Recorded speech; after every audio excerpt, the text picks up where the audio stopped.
बिस्मिल्लाहिर्रहमानिर्रहीम। अस्सलाम वालेकुम नाज़रीन, मैं हूं कंबर ज़ैदी। प्रोग्राम देख रहे हैं आप कैपिटल टुडे। नाज़रीन, आज जहांगीर तरीन ग्रुप ने इमरान खान से मुलाकात की। वज़ीर आज़म के सामने उन्होंने अपने मुतालबात रखे। अपने मुतालबात में उनका कहना था कि मिर्ज़ा शहजाद अकबर जो कि ये तमाम तहकीकात कर रहे हैं जहांगीर तरीन के ख़िलाफ़, उसको हेड कर रहे हैं, उनको हटाया जाए। साथ उन्होंने दूसरी सिफारिश ये की कि जुडिशल कमीशन इस तमाम मामले पर बनाया जाए। वजीर आजम ने क्या रिस्पॉन्ड किया और अभी नाराज अरकान जो हैं वो क्या कहते नजर आ रहे हैं? नाराज अरकान ये कह रहे हैं कि वजीर आजम ने हमारी बातें मान ली हैं और वजीर आजम ने इंदिया दिया है कि अब जहांगीर तरीन के साथ नाइंसाफी नहीं होगी। दूसरी जानेब वजीर इत्तलात फवाद चौधरी साहब प्रेस कॉन्फ्रेंस करते हैं जिसमें वो कहते हैं कि FIA की तहकीकात जारी रहेंगी। हमने एहतसाब सबके साथ करना है, दोहरा मेयार पार्टी में नहीं होगा। अपने लोगों का भी एहतसाब होगा, जहां हम दूसरों को तनबीह करते हैं, दूसरों को तनकीद का निशाना बनाते हैं, वहां अगर अपनी पार्टी के लोग आ रहे हैं तो उनका भी एहतसाब जरूर करेंगे। तो ये दो स्टेटमेंट्स हमारे सामने आई हैं। जुडिशल कमीशन के हवाले से जो मारूजात थी, जो अर्ज की गई, उसको स्ट्रेट अवे रिफ्यूज कर दिया इमरान खान ने और कहा है कि FIA तहकीकात जारी रखेगा। अलबत्ता मिर्जा शहजाद अकबर के हवाले से नाराज अरकान कहते हैं कि कोई डिसीजन अभी नहीं लिया गया और ये पेंडिंग है और इमरान खान इसे करेंगे। अब होगा क्या? क्या जहांगीर तरीन साहब जो है अपना अलग ग्रुप बनाएंगे? क्या जहांगीर तरीन साहब इसी तरह इमरान खान को प्रेशराइज करते रहेंगे? हमारे वजीर आजम कहते हैं कि मैं ब्लैकमेल नहीं होऊंगा जी। वो ब्लैकमेलिंग इमरान खान के अगर अपने लोग करेंगे तो क्या खान साहब ब्लैकमेल होंगे या नहीं? आज इस पर बात करेंगे। हमारे साथ बड़ा एक्सपर्ट पैनल है, बड़े सीजन जर्नलिस्ट और सीनियर लोग हमारे साथ मौजूद हैं। जैगम खान साहब हमारे साथ मौजूद हैं, सीनियर तज्जियाकार। अम्मार मसूद साहब हमें ज्वाइन कर रहे हैं, सीनियर तज्जियाकार हैं। हमें ब्रिगेडियर गजनफर साहब ज्वाइन कर रहे हैं और इम्तियाज़ आलम साहब भी हमें ज्वाइन करेंगे। इसके साथ साथ इमरान खान ने कहा कि मुझे अपनी 2.5 साल कारकर्दगी पर फख्र है, तो इस पर भी बात करेंगे। कोरोना के हवाले से हमने अपने प्रोग्राम में बारहा क्रिटिसाइज किया और कहा कि इसके हवाले से SOPs पर अमल दरामद ज़रूर कराया जाए, लेकिन हुकूमत की पॉलिसी होनी चाहिए कि वैक्सीन कितनी प्रिक्योर की है। तो आज एक बयान सामने आया जिसमें फैसल साहब ने बताया कि हमने तकरीबन 3 करोड़ डोजेस का ऑर्डर दे दिया और 30 मार्च से ये मामला चल रहे हैं। 30 लाख जो है डोजेस हमने एक्वायर कर ली हुई थी पहले, लेकिन ये गलत रिपोर्ट हुआ। इस पर भी बात करेंगे आज। मैं आगाज़ करूंगा जनाब जैगम खान साहब से। जैगम साहब, बहुत बहुत शुक्रिया प्रोग्राम में ज्वाइन करने के लिए। हमें मुझे ये बताएं जैगम साहब, खान साहब कहते हैं मैं ब्लैकमेल नहीं होऊंगा। एक लीडर जिसके खिलाफ चीनी तहकीकाती कमेटी, मनी लॉन्ड्रिंग, फिर उसके खिलाफ इनसाइडर ट्रेडिंग का भी हमने सुप्रीम कोर्ट में मामला देखा, एक ग्रुप बना लिया गया और वो वजीर आजम को प्रेशराइज कर रहे हैं कि NRO दिया जाए। तो क्या ये NRO दिया जाएगा या नहीं दिया जाएगा? इस हवाले से आपसे हम जानना चाहते हैं। देखिए कंबर, NRO तो दिया जा चुका है, बहुत बड़ा NRO दिया जा चुका है और ये बात आपको उस वक्त समझ आ सकती है जब आप थोड़ा सा एक कदम पीछे लें और इस मसले को सिर्फ जहांगीर तरीन की शख्सियत तक महदूद ना करें, बल्कि जो पूरा शुगर का सेक्टर है और जो क्रोनी कैपिटलिस्ट है, यानी वो सरमायादार जिसका हुकूमत के साथ गठजोड़ है, अगर आप उस पर देखें तो उस हवाले से तो कितना बड़ा NRO दिया गया है कि आपको इकोनॉमिस्ट बता रहे हैं कि ये शुगर सेक्टर के लोग तकरीबन अवाम की जेब से 200 अरब रुपए ले उड़े हैं। यानी गन्ने की कीमत में जब कोई इजाफा नहीं हुआ था तो उस वक्त इन्होंने चीनी की कीमत दुगनी कर दी। तो उस 200 अरब का हिसाब तो नहीं लिया जा रहा। आपने देखा कि जहांगीर तरीन पर जो केस बना उसमें भी ये सामने आया कि वो जहांगीर तरीन खुद ही कह रहे हैं कि भाई मुझसे तो चीनी की कीमत में इजाफे का, कार्टेलाइजेशन का हिसाब लिया ही नहीं जा रहा। मुझसे तो 20 साल पुराना हिसाब ले रहे हैं, मुझसे तो वो चीजें ले रहे हैं जिनका ताल्लुक जो है वो SECP से है, FBR से है। यानी केस ही ऐसा बनाया जा रहा है जिस पे कंप्रोमाइज किया जा सके, जिस पे बात की जा सके, और ऐसा केस जिसमें जो पूरा सेक्टर है उसको अकाउंटेबल ना बनाया जा सके। तो 200 अरब रुपए की तो माफी इनको भी मिल गई और इनके साथ तमाम जो शुगर वाले लोग हैं उनको मिल गई। ठीक। अम्मार साहब, आप क्या समझते हैं कि ये जो NRO का सिलसिला है, जिस तरह से कहा जा रहा है कि जहांगीर तरीन साहब को क्या बख्श दिया जाएगा। फवाद चौधरी साहब आज प्रेस कॉन्फ्रेंस करके कहते हैं कि पार्टी में दोहरा मेयार नहीं चलेगा, FIA तहकीकात जारी रखेगा। अच्छा, फवाद चौधरी के बयान पे बहस करने से बेहतर है आदमी कोई और काम करे। लेकिन मैं आपको इस किस्से के पीछे कुछ बैकग्राउंड इसका बताना चाहता हूँ। बज़ाहिर ये लग रहा है इस स्टेज पे कि इमरान खान की हुकूमत में एक शख्स ने करप्शन की, और वो शख्स जो मदीना की रियासत का नारा लगा कर आया था, उसे अचानक उस पर इस करप्शन का इंकशाफ हुआ और उसने फैसला किया कि वो किसी को NRO नहीं देगा, करप्शन के खिलाफ जहाद जारी रखेगा और अपने करीबी साथियों को भी अगर जरूरत पड़ी तो मसलूब करेगा। ये वो कहानी है जो मीडिया को बेची जा रही है और मीडिया इसको बड़ी खुशदिली से खरीद रहा है। इस कहानी का करप्शन से कोई ताल्लुक नहीं है कि इमरान साहब को उस बात पे गुस्सा आया। अगर करप्शन से इसका ताल्लुक होता तो फिर आज BRT के जितने लोग जिम्मेदार होते वो भी आज उनके खिलाफ जुडिशल कमीशन बन रहा होता। या फिर मालम जब्बा केस को देख लीजिए, उसके हवाले से बहुत ज्यादा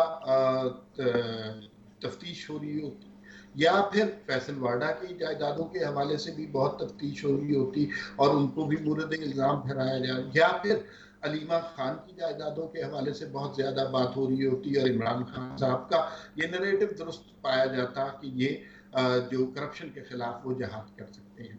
तो इस बात को बिल्कुल क्लैरिटी के साथ समझना चाहिए कि इस सारी वारदात का ताल्लुक करप्शन वाले नारे के साथ बिल्कुल नहीं है।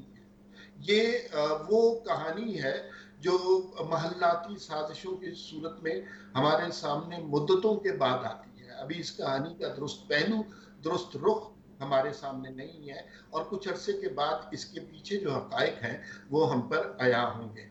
अब दो इसमें इम्कानात हो सकते हैं और मैं सिर्फ तज्जिया कर रहा हूँ, मेरे पास हमारे साहब जी, आप कोई इशारा आजम खान साहब वाली बात पे कर रहे हैं कि जिस तरह से बात सामने है हमारे कि आजम खान ग्रुपिंग हुई है और एक दूसरे की टांगे भी खींच रहे हैं और ऊपर आना चाहते हैं, साथ करप्शन के भी मामलात हैं, ये उस बात की तरफ आप इशारा कर रहे हैं? मैं आपको जो इम्कानात हो सकते हैं उसमें वो वली आजम खान साहब की बात भी बहुत हद तक दुरुस्त साबित हो सकती है। जो इम्कानात हो सकते हैं वो ये कि अगर हम हिस्टोरिकली देखें, इमरान खान साहब के साथ जिन लोगों ने उनकी मदद की, उनके साथ ताउन किया, उनके करियर में, उनकी जमात में उनकी हेल्प की, उन सारे लोगों के साथ इमरान खान साहब ने बेवफाई की, उन्हें धोखा दिया, उन पर इल्जाम लगाए। अब आप मेरे साथ गिनते जाइए। इसमें सबसे पहले हम शुरू करते हैं अकबर एस बाबर के साथ, जो आज भी अपनी फाइलें लेकर मुख्तलिफ अदालतों में घूम रहे हैं और उनकी कोई सुनवाई नहीं। जस्टिस वजीहुद्दीन का किस्सा आप बात कर लीजिए कि उन्होंने इस पार्टी के लिए क्या किया। और क्रिकेट टीम के ज़माने की दौर की बात कर लीजिए, इमरान खान अपने मौजूदगी में किसी और शख्स को अहमियत देना पसंद नहीं कर सकते। और जहांगीर तरीन चूँकि एक बहुत पावरफुल आदमी है, उन्होंने इमरान खान पे बहुत एहसानात किए हुए हैं। इस असम्बली को भरने के लिए उन्होंने अपना जहाज़ इस्तेमाल किया और मेंबरान को ढो ढो के वो असम्बली में लाए। तो इस हिस्टोरिकली स्पीकिंग यहाँ पे इमरान खान का उनको सजा देना बनता था। दूसरी एलिमेंट ये हो सकता है कि इमरान खान के हाथ से अब वजीर आजम की हैसियत से मामला बाहर होते जा रहे हैं और इस मौके पर वो ज्यादा फड़फड़ाए ना, इख्तियारात अपने हाथ से निकलने पर बहुत ज्यादा वावेला ना करें। तो इस वक्त उनको स्क्वीज करने के लिए भी एक प्रेशर ग्रुप क्रिएट किया जा सकता है, ताकि अगर वो जरा भी फड़फड़ाने की कोशिश करें ठीक तो उनको धमका दिया जाए, उनको डरा दिया। तो ये अंदाजे हैं, खबर नहीं। ठीक हो गया हमारे साहब। ब्रिगेडियर साहब, आप क्या समझते हैं? हमारे वजीर आजम बयान देते हैं, कोयटा सानिया पे बयान दिया कि मैं ब्लैकमेल नहीं होऊंगा। फिर TLP वालों ने जब वो सर उठाया और उन्होंने इमरान खान साहब ने कहा कि सर पर बंदूक रख के मेरे कोई मुझसे कोई काम नहीं करा सकता, मैं ब्लैकमेल नहीं होऊंगा। अब एक और शुगर माफिया जो इमरान खान के खिलाफ खड़ा हुआ है, खान साहब अभी भी ये कहते हैं मैं ब्लैकमेल नहीं होऊंगा। तो खान साहब ब्लैकमेल नहीं होने जा रहे इस तमाम मामले में? देखिए, आप जिस केस की बात कर रहे हैं ना, जिसमें आप जहांगीर तरीन ग्रुप को जो है वो के मुताल्लिक जिक्र कर रहे हैं कि उन्होंने इमरान खान साहब से मुलाकात की और उस पर बेस करके उन्होंने कहा कि जी मैं ब्लैकमेल नहीं हूँगा, तो उसकी अगर आप केस का केस की FIA की रिपोर्ट पढ़े, और FIA की रिपोर्ट ने जिस तरह उन्होंने डिटेल में एक रिपोर्ट दे दी है कि उसमें सिर्फ जहांगीर तरीन साहब ही नहीं है, कोई 10 इंडिविजुअल्स हैं, और उसके अंदर जो आपने जो तरीक़ाकार उन्होंने बताया है, तो उन्होंने 2 तरीक़ाकार बता दिए। मैंने कहा एक तो 2 तरह के कॉन्ट्रैक्ट होते थे, एक फॉरवर्ड कॉन्ट्रैक्ट, और दोनों फॉरवर्ड कॉन्ट्रैक्ट थे। एक कॉन्ट्रैक्ट था जिसमें पेमेंट कर दी जाती थी और फ्यूचर की चीनी जो है वो बाद में उठाई जाती थी और पेमेंट पहले कर दी थी। एक वर्बल एग्रीमेंट होता था जिसमें पेमेंट नहीं की जाती थी, लेकिन चीनी जो है वो किसी फ्यूचर डेट पे उठाई जाती थी, और उसमें सट्टा ग्रुप इन्वॉल्व थे। और उसके अंदर उन्होंने कोई 4-5 सट्टा ग्रुप्स को जो है आइडेंटिफाई किया है, जिसमें कोई एक मलिक अब्बास सट्टा ग्रुप है, एक कोई मौलवी ज़हीर सट्टा ग्रुप है, एक एफआईआर जो है वो मलिक साजिद सट्टा ग्रुप के खिलाफ है, जिसमें कोई सुफियान मलिक, फारूक बाबा, जाहिद मलिक, एक 5वीं एफआईआर जो है वो खुर्रम दवाई सट्टा ग्रुप के खिलाफ है। तो ये तमाम जिस चीज को, जिस केस को बेस बना के आप कह रहे हैं, वो सारा सिर्फ जहांगीर तरीन नहीं है, वो उसके अंदर बहुत सारे और एलिमेंट्स इन्वॉल्व है। उसके अंदर एफआईए अपनी तहकीकात कर रही है। तो अगर तो जहांगीर तरीन सिर्फ उस ग्रुप में होता तो आप कहते हैं कि जी खान साहब कहेंगे कि मैं ब्लैकमेल नहीं हूंगा, तो अगर उन्होंने ये कहा है तो होना तो ये चाहिए। सर मैं इसका ज़िमनी सवाल आपके सामने रखता हूँ, एक छोटे से ब्रेक पे जा रहे हैं, we will be right back after this short break. सवाल हम ये करेंगे, किसी के खिलाफ अगर तहकीकात शुरू हो जाए और वो इमरान खान की पार्टी से ही हो, वो ग्रुप बना के क्या इमरान खान को प्रेशराइज करेगा और उसे क्या एनआरओ दिया जाएगा? इस पर बात करते हैं इस छोटे से ब्रेक के बाद।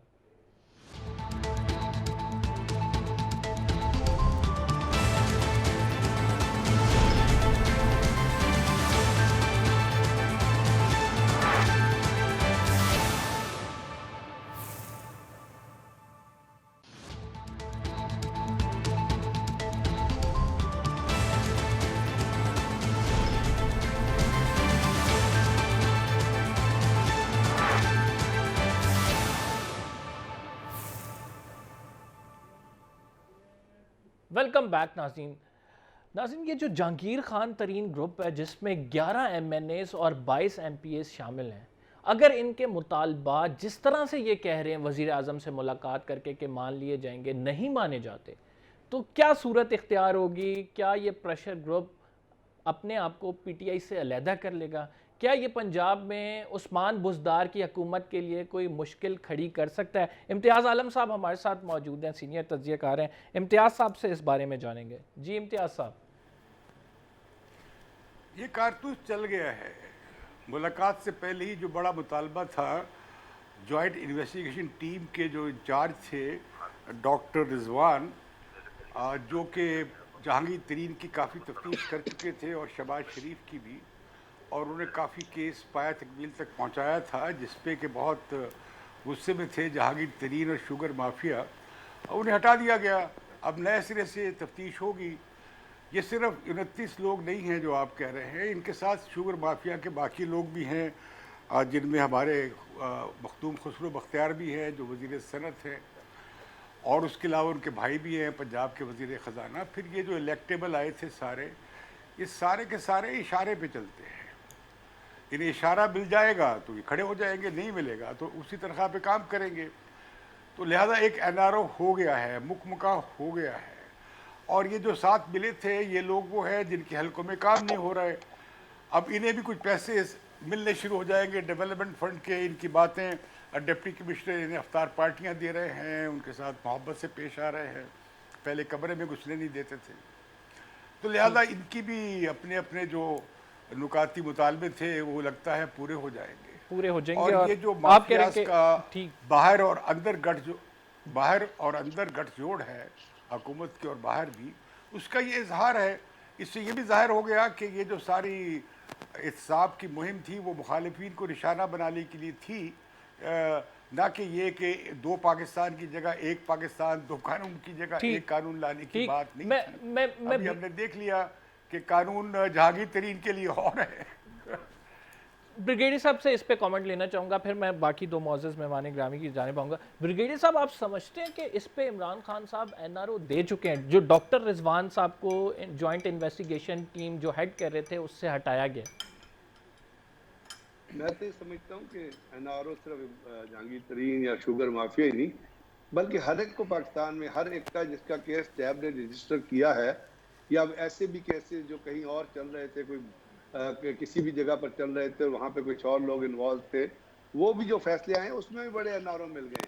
अब शहबाज शरीफ साहब आप कह रहे थे कि जी आज उसका बयान था कि मेरे खिलाफ जो इन्वेस्टिगेशन थी, जो चार्जेस थे, वो साबित नहीं हो सके। तो इसका मतलब है कि वो बाहर आ गए हैं, उनको अपना बेल मिल गई है। और इस तरह बेतहाशा चीजें आप कोट कर सकते हैं। ये शुगर माफिया तो आप देखें, इसमें कोई जैसे अभी इम्तियाज साहब ने कहा कि खुसरो बख्तियार भी हैं, इसमें हुमायूं अख्तर भी है, तालने वाला शुगर मिल उनकी है, इसमें हमजा साहब भी है। सारे वो टॉप, मैं और आप नहीं, जो टॉप नाचिस जो पाकिस्तान में हुज हू करते हैं, जो पाकिस्तान में जिनकी सियासत में जाना या आना या डायरेक्शन पे खुद चलना, खड़े होना या बैठना, दाएं देखना या बाएं देखना गिना जाता है, वो सारे के सारे इस केस में शामिल हैं। तो मुझे तो नहीं पता चलता, ये चल सकता कि जब आप तमाम लोगों को एनआरओ दे रहे हैं, जो किसी भी तबका हाय जिंदगी से ताल्लुक रखते हो, जो किसी भी ग्रुप से ताल्लुक रखते हो, उनके केसेस किसी जगह पे भी चल रहे हो, वहां पे सारे फैसले आ जाते हैं, एनआरओ मिल जाते हैं, सबको छुट्टी मिल जाती है। तो ये तो कल्चर बन गया ना आपका। इसीलिए तो हम देखते हैं कि जब रूल ऑफ लॉ की बात आती है तो हम 120वें नंबर पे होते हैं 128 मुल्कों में।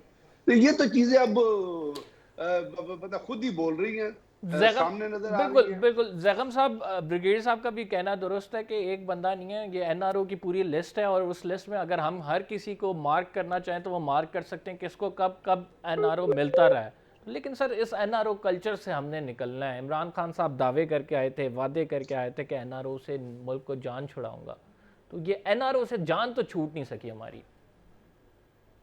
देखिए, अगर ट्रांसपेरेंसी लानी है और अगर आपने करप्शन ख़त्म करना है और जो लूट मार चल रही है उसको ख़त्म करना है, तो उसके लिए एक लार्जर कंसेंसस बिल्ड करना होगा। जिस तरह पाकिस्तान की जो दूसरी दो बड़ी जमातें हैं, उन्होंने आपस में एक कमिटमेंट की थी चार्टर ऑफ डेमोक्रेसी में, बदकिस्मती से 10 साल उन्होंने वो कमिटमेंट पूरी नहीं की। एहतसाब का नया कानून नहीं बनाया, एहतसाब का नया इदारा नहीं बनाया, एहतसाब के नए नॉर्म्स नहीं बनाए, और एहतसाब जिस तरीके से एहतसाब ब्यूरो की शक्ल में बना था नवाज शरीफ के दौर में, वो उसी तरह ही चल रहा है। वो एक सियासी हथियार ही था और सियासी हथियार ही है और शायद सियासी हथियार ही रहेगा, क्योंकि एक सही जब एहतसाब होगा तो सिर्फ अफराद पर नहीं बल्कि पूरे गिरोहों के मफादात पे ज़रब आएगी। अब शुगर का हम बार बार शुगर माफिया का नाम ले रहे हैं, शुगर कार्टेल का नाम ले रहे हैं। आप देखिए क्या सितम ज़रीफ़ी है कि पाकिस्तान की तीनों पार्टियों को शुगर की रकम चलाती है। जहांगीर तरीन साहब की हम बात कर रहे हैं कि पीटीआई के जो जिस जहाज पे वो सफर करते थे, जिस हेलीकॉप्टर पे सफर करते थे, और कितना उन्होंने और जैकम साहब, ये दूसरी तो केस तो पार्टियों को सुप्रीम देख कोर्ट ऑफ लीजिए। पाकिस्तान में आया कि हम कपास की फसल को नजरअंदाज करके गन्ना काश्त करते हैं। जनाब, ये वो क्रॉप है जिसने पाकिस्तान की ज़राअत को तबाह कर दिया है, पाकिस्तान की मईशत को तबाह कर दिया है, जिस सेक्टर ने पाकिस्तान की सियासत को तबाह कर दिया है, पाकिस्तान में जिस तरीके से बिजनेस होता है उसको तबाह कर दी है।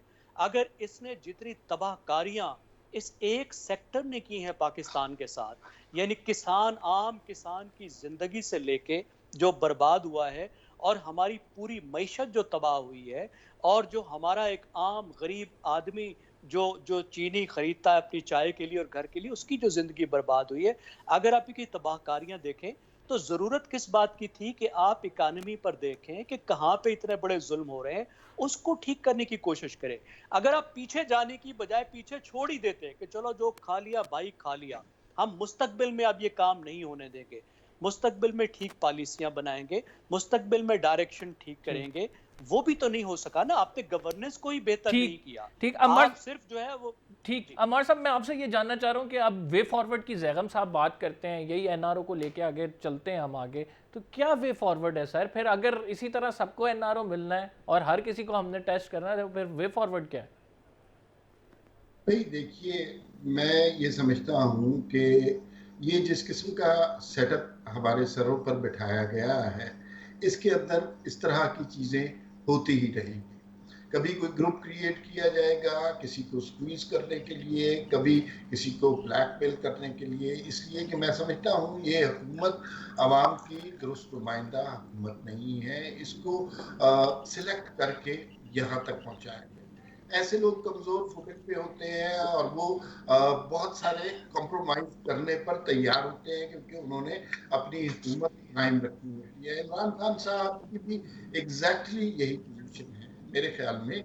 वे फॉरवर्ड की जो आपने बात की है, उसका वाहिद तरीका जो मेरे जैसे मेरी नाकिस अक्ल में आता है, वो ये है कि किसी तरह हम एक दफ़ा फेयर इलेक्शन करवाएं, दुरुस्त क़यादत को सामने आने दें और उसके बाद इस तरह के मसाइल के ऊपर बात करेंगे। ये मसले इस तरह जहांगीर तरीन के नाम के साथ या एक केस के साथ ख़त्म नहीं होने लगे। आप यहाँ पे जिस चीज़ की भी बात करेंगे, मैंने गुज़िश्ता सवाल के जवाब में आपको बताया था कि मतलब फैसल वाडा का केस है, बीआरटी का केस है, मालम जब्बा का केस है, अलीमा खान की जायदाद का इशू है, वो सारे केसेस कहीं ना कहीं कॉम्प्रोमाइज होते हैं लेकिन अनवार अनटिल साहब, इलेक्शन में भी आपने कहा फ्री एंड फेयर इलेक्शन की तरफ जाएं तो मामला काफ़ी दुरुस्त हो सकते हैं, लेकिन हम देखते आए हैं कि माजी में की मिसालें हमारे सामने मौजूद हैं कि जो भी इलेक्शन होता है हारने वाली जीतने वाले को ताना देती है और उसके बाद फिर एक तू मैमा शुरू हो जाती है, बहस व तकरार शुरू हो जाता है और फिर हम 2013 से तो देख रहे हैं धरनों का सिलसिला भी जारी है।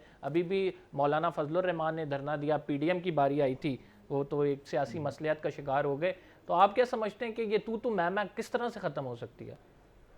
देखिए, ये तो सियासी जमातों का अब बुनियादी तौर पर हक होता है। अगर उन्हें कहीं लगे कि किसी जगह धांधली हुई है तो वो उस पर एहतजाज करें, बेशक वो पीटीआई हो और अगर वो पीएमएलएन हो, पीपल्स पार्टी हो। लेकिन अगर हमें ये लगे कि ये सिर्फ एहतजाज नहीं है, ये किसी मौजूदा हुकूमत के खिलाफ एक बाकायदा कैंपेन है जिसमें इंसाफ का दर्द भी शामिल है, जिसमें मीडिया की आवाज़ भी शामिल है, जिसमें ताहिर अल कादरी भी शामिल है, जिसमें आरटीएस सिस्टम का बैठ जाना भी शामिल है, जिसमें धौंस धांधली से लोगों को धमकाना भी शामिल है, तो फिर हमारे शकूक बढ़ते हैं और उस सिचुएशन में मुझे नहीं लगता है कि बेहतर नतीजा यही होगा कि ये जो सिस्टम है ना, ये चल नहीं रहा, बिल्कुल नहीं चल रहा और बड़ी कोशिश करके इसको अमर साहब आप कह रहे हैं ये सिस्टम नहीं चल रहा। मैं इम्तियाज़ आलम साहब की जानिब बढ़ूंगा। इम्तियाज़ साहब, खान साहब कहते हैं कि मुझे अपनी 2.5 साल कारकर्दगी पे फ़ख्र है और मैंने जिस तरह से मुल्क को कोरोना वायरस के दिनों में निकाला है बड़ा मुश्किल था और मैं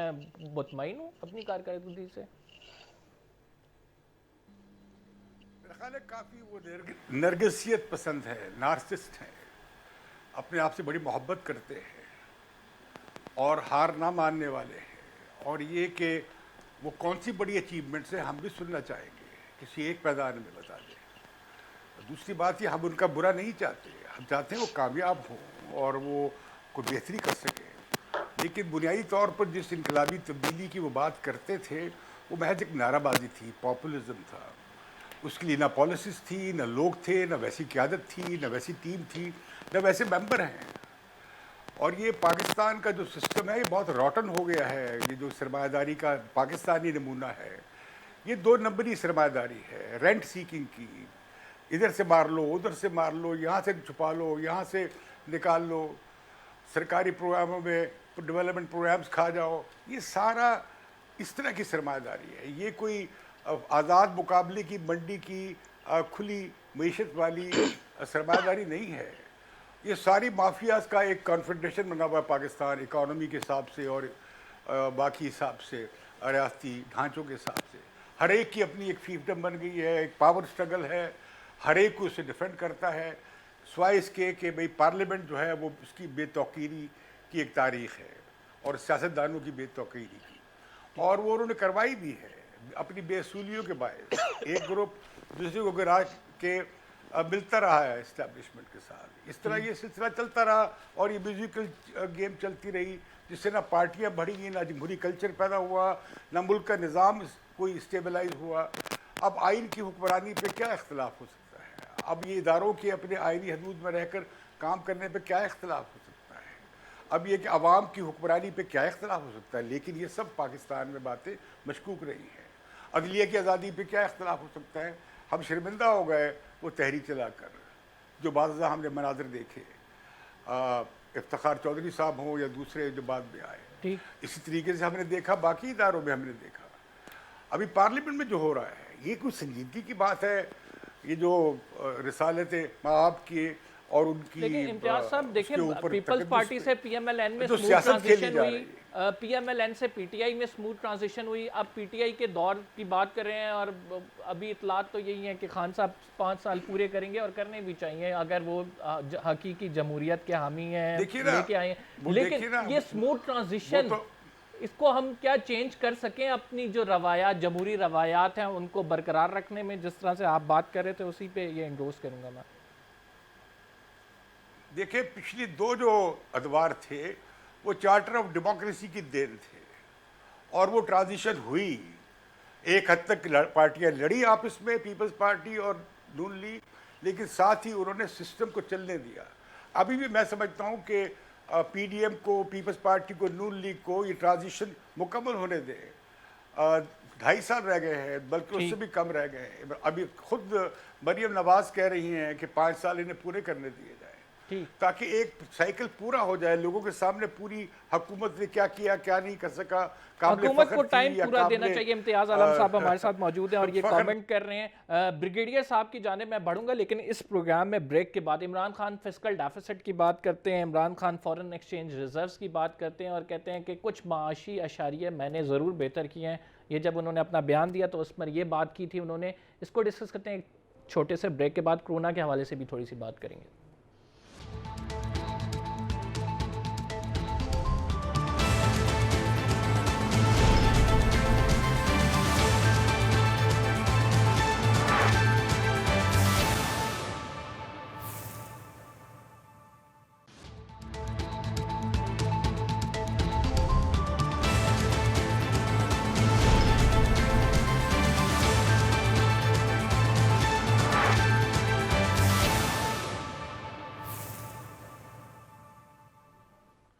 वेलकम बैक नाज़रीन। मैं वज़ीर आज़म का आपको एक बयान सुनाता हूँ और उसके बाद हम फिर डिबेट करते हैं। वज़ीर आज़म का बयान चलाएं जी। कि एडमिनिस्ट्रेशन को, चीफ सेक्रेटरी को, आपकी सारी टीम को मैं आपको आज खराज तहसीन पेश करना चाहता हूँ कि आज आपने वो कदम उठाया जो इंशाअल्लाह टाइम ये साबित करेगा कि आप मॉडर्न एग्रीकल्चर की तरफ जा रहे हैं। ठीक, ये जी उस्मान बुज़दार साहब की इमरान खान साहब तारीफ़ कर रहे हैं और जितनी क्रिटिसिज्म उस्मान बुज़दार साहब पे होता है, जितना हम उन्हें क्रिटिसाइज़ करते हैं अपने टीवी टॉक शोज़ में या फिर दीगर हम अपने सियासी जो यहाँ पे मुबसरीन बिठाए होते हैं उनके तज्ज़िये सुनते हैं तो हर कोई क्रिटिसाइज़ करता हुआ नज़र आता है। इमरान खान साहब उतना ही सपोर्ट करते हैं। ये एक ब्रिगेडियर साहब से मैं बात जानना चाहूँगा कि ऐसा क्यों है कि उस्मान बुज़दार साहब को एक्स्ट्रा ऑर्डनरी सपोर्ट किया जाता है और जब जब ज़्यादा क्रिटिसिज्म होता है इमरान खान वैसे ही तब वसीम अकरम प्लस, कभी हेल्थ कार्ड के ऊपर, कभी सेहत कार्ड, मुख्तलिफ बहानों पे उन्हें सपोर्ट किया जाता है। तो ऐसा क्यों है ब्रिगेडियर साहब? और इससे जाने से पहले जो एक सवाल रखा था, क्या इतना ही अंधेरा छाया हुआ है, क्या इतनी ग्लूमी पिक्चर है वज़ीर आज़म की टेन्योर की? कुछ जो पॉजिटिव आउटकम्स भी तो हुई हैं वो हमें एक्नॉलेज करनी चाहिए। आपकी राय जानना चाहूँगा ब्रिगेडियर साहब। पहली बात तो चूंकि आपने क्लिप चलाया एग्रीकल्चर के हवाले से, उसमें मैं कहना चाहूँगा कि आज मेरा ऑर्डली उससे सुबह मुझे बताया कि सर जो आटे की बोरी, मैं खुद नहीं उसका गवाह, उसने मुझे बताया कि जो आटे की बोरी 10 किलो की 480 रुपए की मिलती थी वो 530 रुपए की हो गई। तो अब आप खुद अंदाजा 420 के 480, अब आप खुद अंदाजा लगाइए कि रमज़ान में बगैर किसी लॉजिक के पुरानी क्रॉप आपके पास मौजूद है, पुरानी क्रॉप से आप आटा लोगों को प्रोवाइड कर रहे हैं। गरीब आदमी आटा ही खाता है ना, 100 रुपये उसका बढ़ जाना ये एग्रीकल्चर की किस चीज़ की तरफ इशारा करता है? और उसके अलावा जो कीमत वो रोज़ाना आप टीवी पे देखते रहते हैं, तो मेरा ख्याल जहाँ तक तो इन्फ्लेशन है उसको तो बहुत बुरी तरह हिट कर रही है।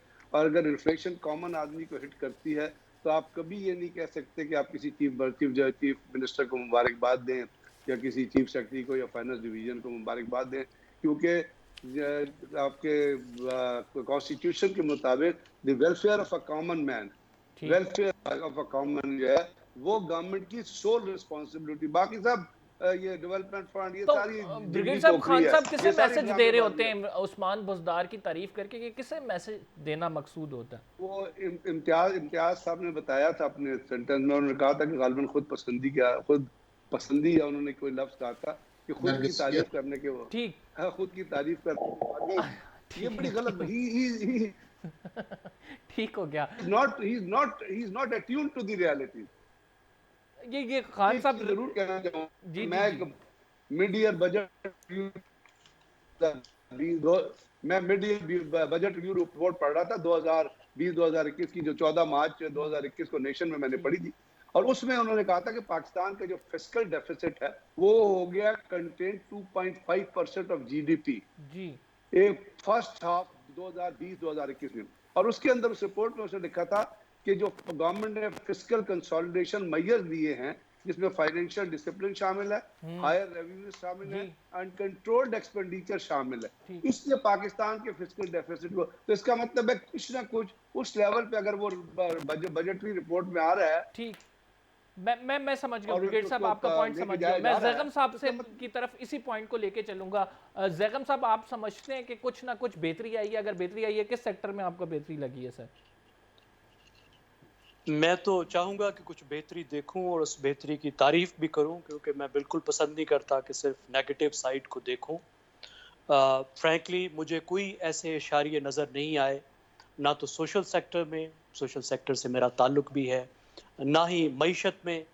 हमें दो चीज़ें जो बताई जाती हैं कि करंट अकाउंट डेफिसिट जो है वो कंट्रोल में है। तो देखिए, करंट अकाउंट डेफिसिट उस वक्त कंट्रोल से बाहर होता है जब आपके पास ग्रोथ होती है। एशियन डेवलपमेंट बैंक ये कहता है कि आपकी जब 3.5% से ज़्यादा ग्रोथ होती है तो आपके पास करंट अकाउंट का डेफिसिट आता है। तो ऐसी सूरत हाल में जब आपके पास नेगेटिव ग्रोथ हो या 1-1.5% ग्रोथ हो, जब लोग कुछ बाहर की चीज़ें खरीद ही ना सकें, ठीक तो उस वक्त करंट अकाउंट डेफिसिट का कंट्रोल होना कौन सा कमाल है। या अगर ऐसे वक्त में जब जहाज़ बंद हैं, लोग रेमिटेंसेस को भेज रहे हैं बैंकों के ज़रिए और आपको रेमिटेंसेस बढ़ी हुई नज़र आ रही हैं, यकीनन ये भी एक अच्छा इशारिया है। ठीक। तो क्या ये कोई बहुत बड़ा कमाल है? मुझे कुछ ऐसी चीज़ें नज़र नहीं आई, जब आएंगी तो मैं ज़रूर तारीफ़ करूँगा। इम्तियाज़ साहब और अमार साहब, आपसे कोरोना के हवाले से दो सवालात हैं। एक, कोरोना की वैक्सीन के हवाले से हुकूमत ने कहा है कि हमने 3 करोड़ प्रोक्योर कर चुके हैं, लेकिन ये बयान तब सामने आया जब हाईलाइट किया गया कि आपकी तो वैक्सीन के हवाले से कोई पॉलिसी ही नहीं है। तो आप इम्तियाज़ साहब, आप क्या समझते हैं कि जो वैक्सीन लगाई जा रही है, जो SOPs पर अमल दरामद कराया जा रहा है, ये इत्मीनान बख्श है?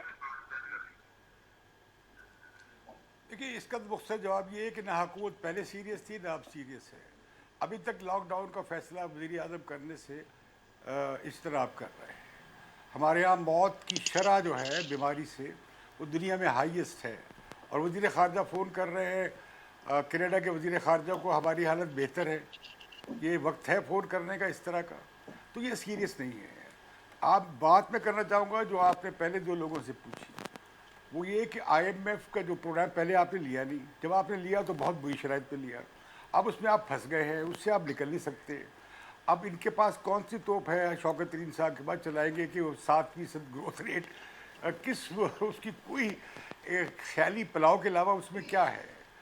अभी 1 साल और गुजर जाएगा इस आफत में कोविड की, अगर ये इस तरह ही चलता रहा मामला जो खौफनाक है, और बाकी 1 साल उसके बाद जो होगा वो उस दौरान भी ये जो महंगाई है कम से कम ये ख़त्म होने वाली नहीं है। गो के कुछ मॉनेटरी स्टेबलाइजेशन या आप कह सकते हैं करंट अकाउंट की स्टेबलाइजेशन वगैरह हो जाएगी, जिसका कि फ़ायदा अगली हुकूमत को मिल सकता है, इमरान खान को नहीं मिलेगा। ठीक। इमरान खान का बाकी जो अगला साल ठीक। होगा वो इसी अफरा तफरी का होगा। मुझे नहीं लगता कि वो बड़ी अचीवमेंट कर पाएंगे, और बड़ी अफसोस की बात अमार है। साहब, फिर आपसे एक भी नया क्विकली तजुर्बा हुआ था इन्हीं दो आखिरी से, सवालों को लेके आगे उसको चलते हैं। डिलीवर एक तो करना क्या चाहिए। लॉकडाउन की तरफ हमें जाना चाहिए, दूसरा कि मईशत पे जिस तरह से बात हो रही है तो अगला साल भी क्या अफरा तफरी में इसी तरह गुजर जाएगा, माइनस में ही हमारा GDP रहेगा? जी, मैं मुख्तसर तरीके से इसका जवाब देने की कोशिश करता हूँ कि जिस तरह हमारी कोरोना के खिलाफ से लड़ने के लिए जो पॉलिसीज़ रही हैं, हमारी माशी पॉलिसीज़ का भी वही हाल है। हैज़र्ड किस्म की पॉलिसी हैं और कोई स्टेबल किस्म की चीज़ें नहीं हैं। हमें कहीं से खैरात मिल जाए, कहीं से इमदाद मिल जाए, IMF की अगली किस्त मिल जाए, हमारे लिए बहुत बड़ी अचीवमेंट रही है। बल्कि इन हालात में बहुत हैरत होती है कि वज़ीर आज़म साहब का ये बयान सामने आए कि वो अपनी 2.5 साल की कारकर्दगी से मुतमईन है। बहुत ज़्यादा अब शौक लगता है कि अगर तो उनका मिशन ये था कि गरीब आदमी पर रोज़गार के ज़राए बंद किए जाए, महंगाई में इजाफ़ा किया जाए, मईशत को तबाह किया जाए, लोगों के कारोबार बंद किए जाए और ठीक। हर तरह की इकोनॉमिक एक्टिविटी ख़त्म ठीक। की जाए, तरक्याती अखराजात ख़त्म किए जाए, तो फिर तो उनका काम बहुत ज़्यादा इत्मीनान बख्श है और उन्हें मुबारकबाद देनी चाहिए। लेकिन अगर आप मुल्क के ठीक। नुक्ता नज़र से देखें तो ये बड़ी दिगर्दी थी। प्यार। ठीक, अमर साहब बहुत बहुत शुक्रिया। आप तमाम मोअज़्ज़ज़ मेहमान ग्रामी जो हमारे साथ शरीक थे, अपनी राय का इजहार कर रहे थे, आप सबका बहुत बहुत शुक्रिया। नाज़रीन, प्रोग्राम का टाइम ख़त्म हो गया। हमने कोशिश की कि जो इश्यूज़ हैं उन पर डिबेट करें और एक्सपर्ट ओपिनियन आप तक पहुँचाएँ। कंबर ज़ैदी को इजाज़त दीजिए, इंशाल्लाह अगले शो में आपसे फिर मुलाकात होगी। फ़िलहाल के लिए इतना ही, अल्लाह हाफ़िज़।